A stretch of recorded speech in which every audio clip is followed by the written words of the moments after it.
मोड्रे CMO लोकों समस्या समाधान न हेले कड़ा कार्यानुष्ठान सीएमओ कार्यालय आसिला चेतावनी एक्शन मोड्रे मुख्यमंत्री कार्यालय एणिकी लोकों समस्या समाधान न हेले कड़ा कार्यानुष्ठान नियाजिबो।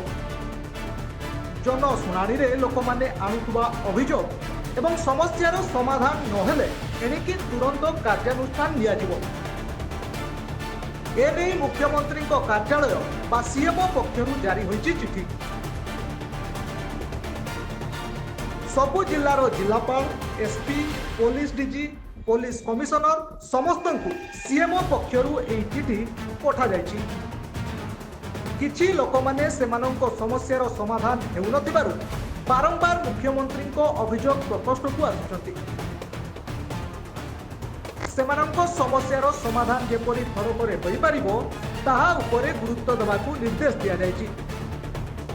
मुख्यमंत्री मोहन चरण माझी अभियोग प्रकोष्ठ रे लोकंको अभियोग सुनुचंती एवं ऑन द स्पॉट विभिन्न समस्यार समाधान करुछंती।